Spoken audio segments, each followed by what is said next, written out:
الفاتحہ۔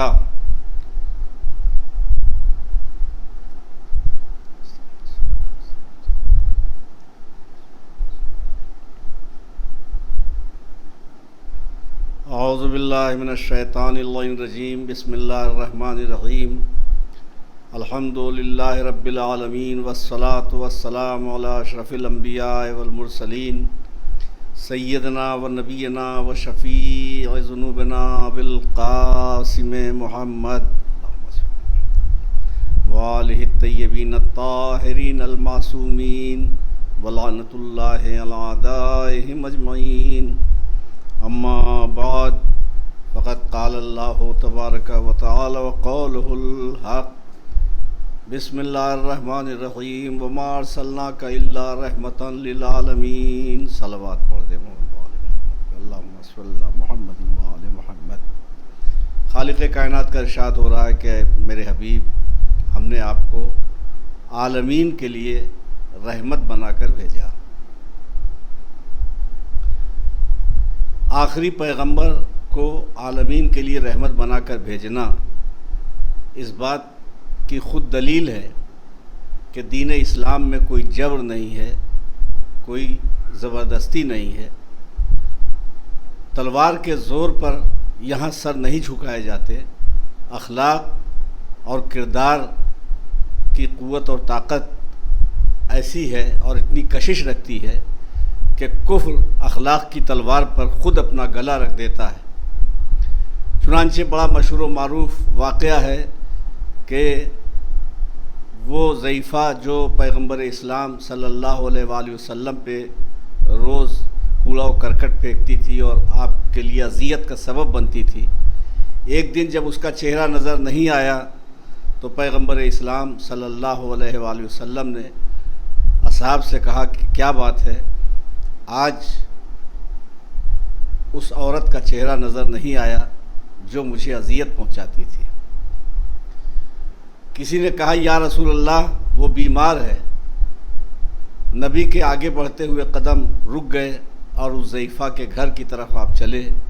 کسی نے کہا یا رسول اللہ وہ تو آپ کی دشمن ہے، کہاں آپ جا رہے ہیں؟ کہا اس کی عیادت کے لیے جا رہے ہیں۔ تو پھر وہ وہی شخص کہتا ہے کہ یا رسول اللہ وہ تو آپ کی دشمن ہے، وہ تو کافرہ ہے، وہ تو آپ کے دین پہ بھی نہیں ہے۔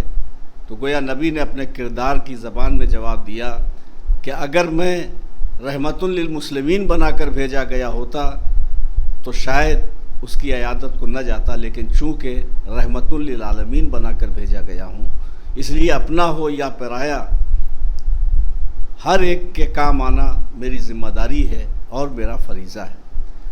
اب آپ غور فرمائیے کہ نبی کی سیرت ہم سب کے لیے بہترین نمونہ ہے۔ تمام مسلمانوں کی ذمہ داری ہے کہ پیغمبر اسلام کی سیرت کو نمونہ عمل قرار دیں، مثالی کردار قرار دیں، اپنا آئیڈیل قرار دیں، تاکہ آج عالم اسلام جس ذلت اور رسوائی سے گزر رہا ہے، یہ ذلتیں دور ہوں، یہ رسوائیاں دور ہوں، اور پھر وہی عزت اور عظمت حاصل ہو جو اس سے پہلے نبی کے راستے پر چلنے والوں کو عزت حاصل تھی۔ عزت کا تعلق دولت سے نہیں ہے، عزت کا تعلق حکومت سے نہیں ہے، عزت کا تعلق اقتدار سے نہیں ہے، عزت کا تعلق کردار سے ہے۔ تاریخ میں آپ بغور مشاہدہ اور مطالعہ فرمائیں تو آپ دیکھیں گے کہ فرعون کے پاس دولت ہے، حکومت ہے، اختیار ہے، اقتدار ہے، طاقت ہے، قوت ہے، خزانہ ہے، سب کچھ ہے، لیکن عزت فرعون کے پاس نہیں ہے، عزت موسیٰ کے پاس ہے۔ اسی طریقے سے نمرود کے پاس طاقت ہے، قوت ہے، لشکر ہے، خزانہ ہے، سب کچھ ہے، لیکن سب کچھ ہو کر کے بھی اس کے پاس کچھ نہیں ہے، اس لیے کہ دائمی عزت ابراہیم کے پاس ہے، نمرود کے پاس نہیں ہے۔ اور آپ بالکل کربلا میں اگر آ جائیں تو وہاں دیکھیں کہ یہ فیصلہ جناب حر نے بہت آسانی کے ساتھ کر دیا کہ یزید کے پاس دولت ہے، ثروت ہے، حکومت ہے، اقتدار ہے، خزانہ ہے، سب کچھ ہے، مگر سب کو ٹھوکر لگا کر امام وقت کے قدموں پہ سر جھکا کر زمانے کو بتا رہا ہے کہ ادھر دنیا اور آخرت کی ذلتیں ہیں، اور اب جدھر میں آ رہا ہوں یہاں دنیا کی بھی عزت ہے اور آخرت کی بھی عزت ہے۔ تو عالم اسلام، فرزندان توحید اگر عزت حاصل کرنا چاہتے ہیں، اگر اپنی قوت اور اپنی طاقت کو منوانا چاہتے ہیں، تو انہیں یہ سمجھنا چاہیے کہ ہماری طاقت گمراہی میں نہیں ہے، ہماری طاقت بے دینی میں نہیں ہے، ہماری طاقت پیغمبر اسلام صلی اللہ علیہ وآلہ وسلم کی سیرت اور محمد وآل محمد علیہ السلام کی سیرت سے دوری میں نہیں ہے، بلکہ ہماری طاقت تعلیمات پیغمبر پہ عمل کرنے میں ہے۔ تو آپ اس چھوٹے سے واقعے کو جو مسلسل ہم اور آپ سنا کرتے ہیں، صرف اسی ایک واقعے کو اگر ہم مشعل راہ بنا لیں، آپ دیکھیے کہ دشمن پہ بھی وقت پڑا ہے تو نبی اس کی عیادت کے لیے جا رہے ہیں، جو آپ کے لیے اذیت کا سبب، مصیبت کا سبب، ذہنی اور فکری اذیت کا سبب روز بنتی ہے، وہ جب بیمار ہوتی ہے، وہ جب مصیبت میں گھری ہوتی ہے تو نبی اس کی عیادت کے لیے جا رہے ہیں۔ یہ سیرت ہمیں خود بتا رہی ہے کہ خود نبی کی سیرت کیا ہے اور ہمارا کردار کیا ہے۔ ہم اپنے دشمن کے کمزور ہونے کا انتظار کرتے ہیں کہ دشمن کمزور ہو جائے تو ہم انتقام لیں، دشمن کمزور ہو جائے تو ہم بدلہ لیں، لیکن نبی کریم فرما رہے ہیں کہ دشمن کو طاقت سے نہیں مارا جاتا، دشمن کو اخلاق کے ذریعے زیر کیا جاتا ہے۔ اور وہی ہوا کہ نبی کریم صلی اللہ علیہ وآلہ وسلم جب اس ضعیفہ کے سامنے پہنچے تو سر اٹھا کے اس نے پوچھا کون؟ نبی نے فرمایا میں مسلمانوں کا نبی۔ کہا اچھا آپ آئے ہو جب کہ میں بستر بیماری پہ ہوں، اس موقع پر انتقام لینے آئے ہو؟ نبی نے مسکرا کے کہا میں انتقام لینے کے لیے نہیں آیا ہوں، بلکہ میں نے سنا کہ تو بیمار ہے تو تیری عیادت کرنے کے لیے آیا ہوں۔ اب یہ ایک عجیب مرحلہ تھا، وہ سوچنے پہ مجبور ہو گئی کہ ہم نے ان کے متعلق سنا کیا تھا اور دیکھ کیا رہے ہیں۔ تو انسان جو سنتا ہے وہ کبھی کبھی اور ہوتا ہے، جو دیکھتا ہے وہ اور ہوتا ہے۔ ہماری عزاداری کے خلاف بھی پروپیگنڈے ہو رہے ہیں، ہمارے خلاف بھی پروپیگنڈے ہو رہے ہیں۔ ہم زمانے سے یہی کہنا چاہتے ہیں کہ مخالف پروپیگنڈے جو آپ سن رہے ہیں اس پر یقین نہ کیجیے، ہماری مجلسوں میں آئیے، فرش ازا پہ تشریف لائیے، ہماری زندگی کو قریب سے دیکھیے، تب آپ کو اندازہ ہوگا کہ جو آپ سن رہے تھے وہ اور تھا، جو دیکھ رہے ہیں وہ اور ہے۔ تو بہرحال وہ ضعیفہ حیرت میں پڑ گئی اور کہا ارے جس کو میں اتنی اذیتیں پہنچاتی تھی، جس کے لیے میں روز مصیبت کا سبب بنتی تھی، آج جب میں بیمار ہو گئی تو اور تو کوئی عیادت کے لیے نہیں آیا مگر وہی عیادت کے لیے آیا جسے میں اپنا دشمن سمجھ رہی تھی۔ فوراً اس نے کہا کہ اے اللہ کے نبی، میں آپ کی نبوت پہ اور آپ کے خدا کی خدائی پہ ایمان لاتی ہوں اور آپ کا کلمہ پڑھتی ہوں، آپ کے دین کا کلمہ پڑھتی ہوں۔ اسلام ڈنڈوں کے زور پہ نہیں پھیلایا جاتا، اسلام تازیانوں سے نہیں پھیلایا جاتا، اسلام اسلحے اور آتشی اسلحوں کے ذریعے سے، ایٹم بم کے ذریعے سے یا اور جو جنگیں ہوا کرتی ہیں اس ذریعے سے اسلام نہیں پھیلایا جاتا، اسلام اخلاق اور کردار کے ذریعے پھیلایا جاتا ہے۔ تو یہ سید الانبیاء کا کیریکٹر اور کردار ہے کہ جو ہمارے لیے مشعل راہ ہے اور ہمیں غور کرنا چاہیے۔ اور دنیا میں کوئی انسان آپ کو ایسا نہیں ملے گا، بڑے سے بڑا انسان ہو، چاہے کسی بھی شعبے میں اسے امتیازی مقام حاصل ہو، لیکن کوئی ایک انسان بھی ایسا آپ کو نہیں ملے گا کہ جو اپنے جیسا ایک بنانے میں کامیاب ہو گیا ہو، زمانے کے سامنے اپنے جیسا ایک شاگرد چھوڑنے میں کامیاب ہو گیا ہو۔ علامہ اقبال بہت بڑے شاعر تھے لیکن اپنے بات کے لیے کسی کو اقبال نہ بنا سکے۔ غالب بہت بڑے شاعر تھے لیکن غالب کے بعد کوئی غالب نہ ہو سکا۔ انیس اور دبیر بہت اعلیٰ پائے کے شاعر تھے مگر ان کی نسل میں ان کے بعد کوئی انیس اور دبیر نہ ہو سکا پوری کائنات میں۔ بلکہ میں تو یہ کہہ سکتا ہوں کہ آدم نہ بنا سکے، نوح نہ بنا سکے، ابراہیم کسی کو ابراہیم نہ بنا سکے، موسیٰ کسی کو موسیٰ نہ بنا سکے، تو یہ الہی انتظام تھا کہ چونکہ پیغمبر اسلام کی شریعت ہمیشہ کے لیے رہنے والی تھی، لہٰذا ہر دور کے لیے ایک محمد کا انتظام ہو۔ لہٰذا پروردگار عالم نے یہ ایسا اہتمام کیا کہ ایک محمد اس دنیا سے رخصت ہو جائے تو دوسرا محمد اس روئے زمین پہ موجود ہو۔ شاہ محدث دہلوی پیغمبر اسلام صلی اللہ علیہ وآلہ وسلم کی سیرت کا مطالعہ کر کے جو پورے یقین کے ساتھ ایک جملہ تحریر فرماتے ہیں، وہ قابل غور ہے اور قابل توجہ ہے۔ وہ فرماتے ہیں کہ چونکہ آپ سید الانبیاء ہیں، چونکہ آپ تمام انبیاء کے سردار ہیں، لہٰذا وہ تمام فضیلتیں نبی میں پائی جانے چاہیے جو تمام انبیاء میں پائی جاتی ہیں۔ اب وہ کہتے ہیں کہ اور تمام فضیلتیں تو نبی کو ملی ہیں، لیکن شہادت ممکن نہیں تھی، اس لیے کہ شہادت کی دو قسمیں ہیں، شہادت خفی، شہادت جلی۔ تو دو قسمیں ہیں، یعنی پوشیدہ طور پر شہادت اور ظاہر بظاہر شہادت۔ پوشیدہ طور پر شہادت یعنی زہر کے ذریعے شہادت، اور ظاہر بظاہر شہادت یعنی تلوار کے ذریعے شہادت۔ تو یا تو تلوار کے ذریعے آپ شہید ہوتے یا زہر کے ذریعے شہید ہوتے، تو ایک شہادت کے رتبے سے اور درجے سے اور مرتبے سے اور فضیلت سے محروم رہ جاتے۔ یہ شاہ محدث دہلوی کا کہنا ہے، حالانکہ اگر آپ غور کریں تو خود مولا علی کی شہادت اس انداز سے ہوئی ہے کہ زہر بھی شامل ہے اور تلوار بھی شامل ہے، یعنی جس زہر کا استعمال کیا گیا، جس تلوار کا استعمال کیا گیا، وہ تلوار زہر میں ڈوبی ہوئی تھی۔ لیکن بہرحال شاہ محدث دہلوی نے ایک بات یہ نکالی ہے، ایک پہلو یہ نکالا ہے، اور جب یہ پہلو پیش کیا کہ اللہ نے رسول کی شہادت کو ان کے دونوں نواسوں میں منتقل کر دیا، یعنی جو پوشیدہ شہادت زہر والی شہادت تھی وہ حسن کے مقدر میں آئی، اور جو تلوار والی شہادت تھی وہ حسین کے مقدر میں آئی۔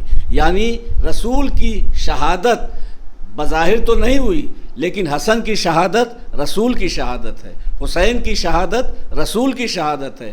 تو میں شاہ محدث دہلوی اگر ان کے زمانے میں ہوتا تو ان سے ضرور پوچھتا اور ان سے ضرور یہ کہتا کہ جب اتنا اقرار آپ نے کر لیا کہ حسن کی شہادت رسول کی شہادت ہے، حسین کی شہادت نہیں بلکہ رسول کی شہادت ہے، تو اتنا اقرار کرنے میں کون سی پریشانی ہے کہ پھر حسن کا قاتل رسول کا قاتل ہے، حسین کا قاتل رسول کا قاتل ہے۔ اور یہیں پہ ایک بات اور ذہن میں آتی ہے کہ جیسے کہ شاہ محدث دہلوی تحریر فرماتے ہیں کہ تمام انبیاء کے صفات کا خاتم الانبیاء میں، سید الانبیاء میں پایا جانا ضروری ہے۔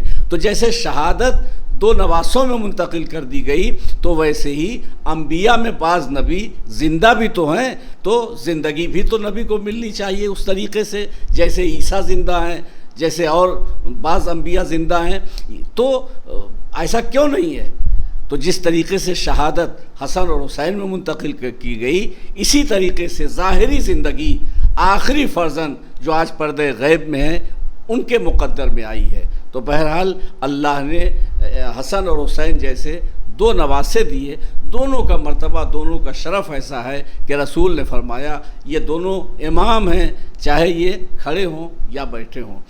یعنی مقصد یہ ہے کہ چاہے یہ صلح کریں یا جنگ کریں۔ اس کے بعد دیکھیے دونوں کے لیے فرماتے ہیں کہ الحسن والحسین سیدہ شباب اہل الجنہ، حسن اور حسین دونوں جوانان جنت کے سردار ہیں۔ کسی بھی ملک کا سردار ایک ہو سکتا ہے، دو نہیں ہوتے، لیکن جنت تنہا وہ مقام ہے کہ جہاں پہ جنت کے دو سردار ہیں۔ ہم نے خدا کے سلسلے میں بھی پڑھا ہے کہ اگر دو خدا ہوتے تو ایک خدا کچھ کہتا، دوسرا خدا کچھ کہتا، اور نظام کائنات درہم برہم ہو جاتا۔ مگر کیا کہنا رسول کے ان دونوں نواسوں کا کہ دونوں کا مزاج ایک ہے، دونوں کا کردار ایک ہے، دونوں کے سوچنے کا انداز ایک ہے، تو ایسا ایک ہے کہ دونوں جوانان جنت کے سردار ہیں اور وہاں کوئی اختلاف نہیں ہوگا۔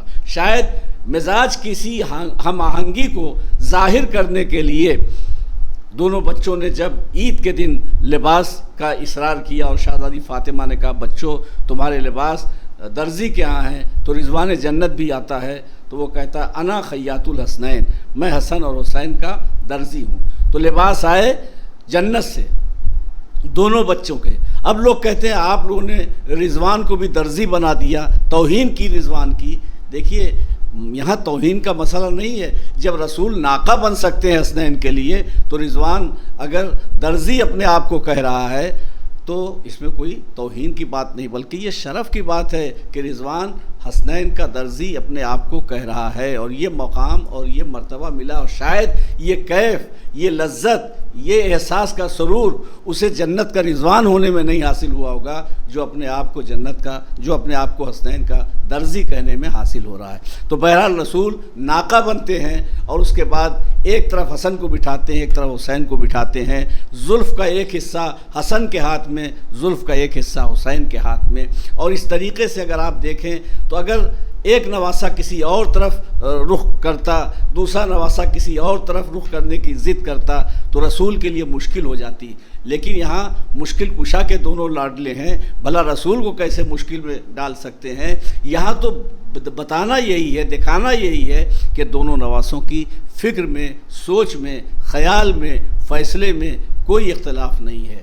تو شہادت کا ایک جز امام حسن کے حصے میں آیا۔ آج 28 صفر ہے، اور آج رسول اکرم کی شہادت کی بھی تاریخ ہے، اور آج امام حسن علیہ السلام کی شہادت کی بھی تاریخ ہے۔ آئیے ہم اور آپ مل کر پرسا دیں اس شہزادی کو کہ جو ہر مجلس میں ماتمی لباس پہن کر آ جاتی ہیں اپنے لال حسین کا پرسا لینے کے لیے۔ تو سال بھر مجلسیں ہوتی ہیں، یہ شہزادی فرش عزا پہ آتی ہیں، اہل عزا کے آنسوؤں کو اپنے لیے زخموں کا مرہم بنا کر لے جاتی ہیں، اور یہ اشک عزا محشر میں عزاداروں کے کام آئیں گے۔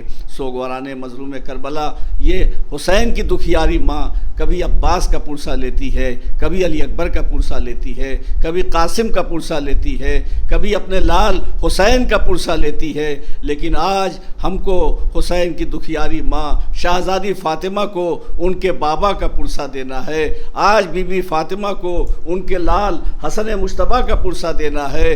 آج شہزادی اپنے بابا کا بھی پرسا لے لیجئے، اور اپنے فرزند اکبر امام حسن مجتبیٰ کا بھی پرسا لے لیجئے۔ آج حسین کے بڑے بھائی امام حسن کی شہادت کی تاریخ، آج حسنین کے نانا رسول خدا کی شہادت کی تاریخ۔ اتنا ضرور کہوں گا کہ رسول جب اس دنیا سے اٹھے تھے تو شہزادی فاطمہ روتی تھیں، آنسو بہاتی تھیں۔ کسی نے علی سے کہا، اے علی جا کے فاطمہ سے کہہ دو یا دن میں رویا کریں یا رات کو رویا کریں، ان کے رونے سے ہمارے آرام میں خلل ہوتا ہے۔